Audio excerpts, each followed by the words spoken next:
ओम शरशतलग्निरंजन हे भय भंजने हे दुख भंजन ओम शरशत अलग्निरंजन। पिता आपकी पावना से चरणों की पवित्र धूल में शीश नमा के सिर झुका के निष्ठुन की भात अनंत बार प्रणाम कोटि कोटि प्रणाम कोटि कोटि प्रणाम। हे संपूर्ण पुण्य आत्माओं, मैं आपको ये बताना चाहता हूँ कि इस धरा पे पाप का बढ़ना आरंभ हो चुका है। सत्य एवं धर्म के अनुयायी लोगों की संख्या कम होती जा रही है। दिन पर दिन पाप का बोलबाला बढ़ने लगा है, क्योंकि संपूर्ण जीवात्माएं आपस में भेदभाव बरतने लगी हैं। छल कपट ईर्ष्या हो चुकी है। सभी का लक्ष्य मात्र एक है कि अधिक से अधिक पैसा कमाना और सारी सुख सुविधाओं को प्राप्त करना।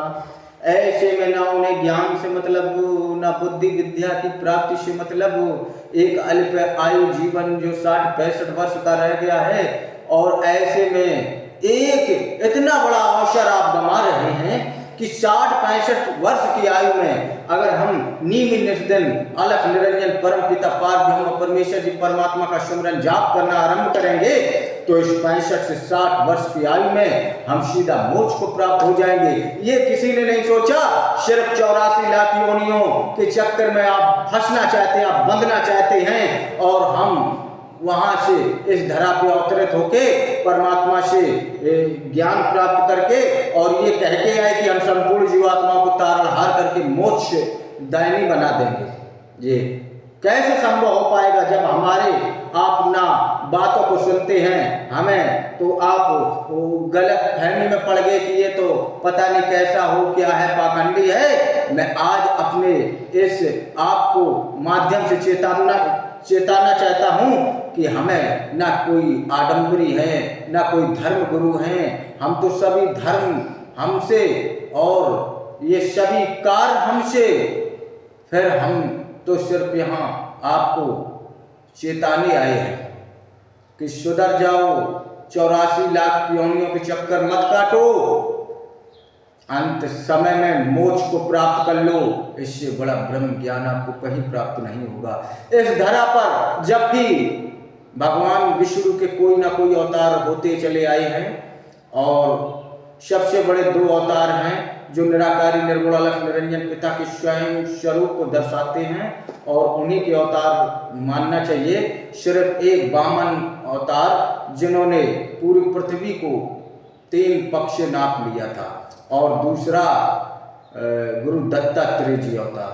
ये 2 अवतार सिर्फ अलख निरंजन पिता के हैं, और बाद बाकी अवतार विष्णु जी के हैं।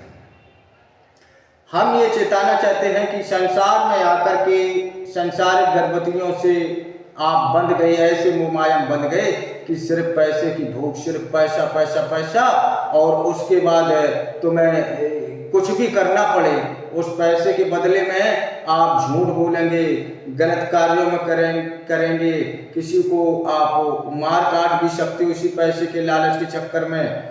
यहाँ तक कि पैसे के चक्कर में अपनी घर गृहस्थी का संचालन करना भूल के अपनी घर गृहस्थी तक को आप खराब करने की कोशिश करने लगे हैं। ऐसा नहीं करना चाहिए। आपको शर्म लज्जा आनी चाहिए कि ये संसार में 65-60 वर्ष की आयु, अरे हमें जैसा जीना पड़ेगा वैसे यापन करके, परमात्मा का भजन करके, और हम 84 लाख योनियों की मुक्ति चाहेंगे। लेकिन आपने कभी ये सोचा नहीं। आपको तो सिर्फ ऐसो आराम चाहिए, आपको पैसा बंगला गाड़ी चाहिए, आपको धन दौलत चाहिए, आपको छल कपट भरी जिंदगी चाहिए, आपको दिखावा चाहिए, आपको मोह माया चाहिए। इन्हीं बंधनों में बंध के आप 84 लाख योनियों का चक्कर काटते रहेंगे, और जब वहां धर्मराज के और चंद्रगुप्त के पास गिड़गिड़ाएंगे तो आपको ना बचाने कल्कि आएंगे, और ना कोई भी अवतार आपको कभी तारणहार बना ही नहीं सकता। यही अटल सत्य है। क्योंकि इस धरा पर, इस मृत लोक पर, इस विश्व पर आज प्रचंड रूप से जो कली पुरुष है वो अपना प्रभाव दिखाना प्रारंभ कर चुका है, लेकिन आप लोगों की कुछ समझ में ही नहीं आ रहा है।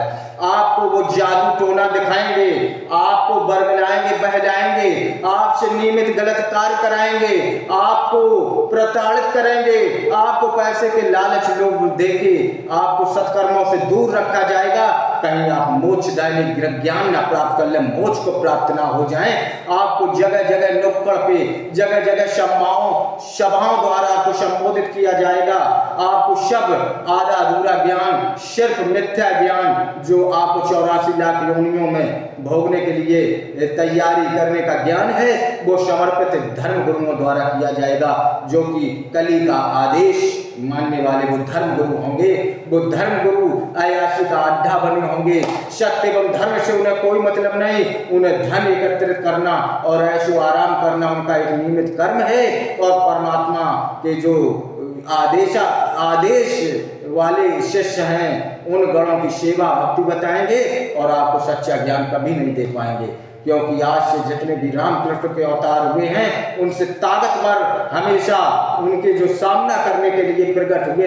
अरे हम तो साधारण हैं, श्री राम श्री कृष्ण तो साधारण अवतार में आए, लेकिन जब उनका संघर्ष हुआ तो उनके जो सामने उनका दुश्मन था वो तो कई गुना ताकतवर है, और कई गुना ताकतवर को भी एक साधारण पुरुष ने मार गिराया।